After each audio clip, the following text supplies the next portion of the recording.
Welcome to 25 Days of Animal Facts. Today we're talking about striped skunks. Striped skunks are named for their very distinct white stripes that they have, which is basically a warning to all other animals to stay away. They can be found in North America, across the United States, Canada, and a little bit of Mexico. And there are multiple types of skunks. Striped skunks are the most commonly known one. They tend to get confused with hognose skunks though, or even hooded skunks. It doesn't exactly help that the size of that stripe can vary depending on the individual. Some have very wide stripes, some have very narrow stripes, and anything in between.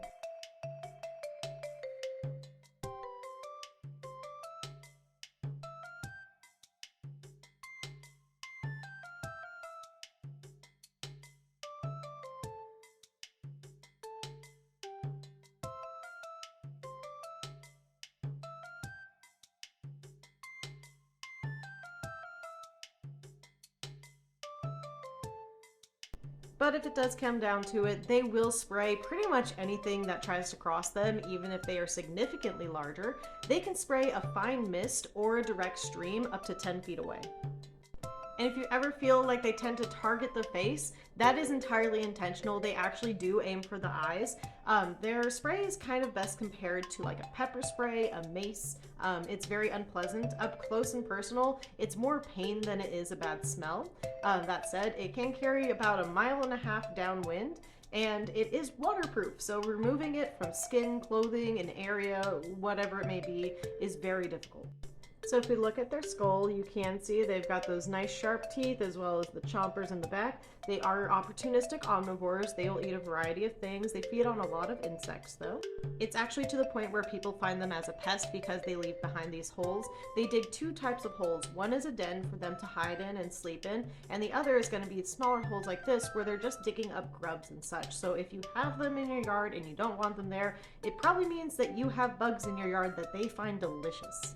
And as you can see from their claws, they are excellent diggers. They are related to other animals such as badgers, so they were literally meant for tearing up the ground and other such things.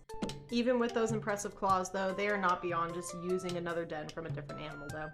One thing that I think is really interesting is that they can swim. They don't like to swim, but they can do it, and when they do swim, they hold their heads and their tails above water.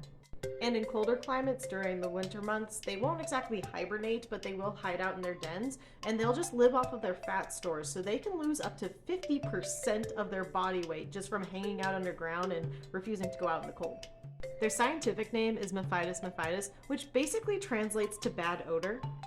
Striped skunks are unfortunately vulnerable to diseases such as canine distemper or even the West Nile virus. And as you can tell by the skeleton, striped skunks are not very large, so a lot of animals do still try to prey on them, even the animals like coyotes and such. Their spray does keep a lot of animals away, would-be predators, but they are also very susceptible to things like mites, ticks, and fleas, and other pests. I hope that you were able to learn something new or interesting about striped skunks today, and I definitely encourage you to read up more about them.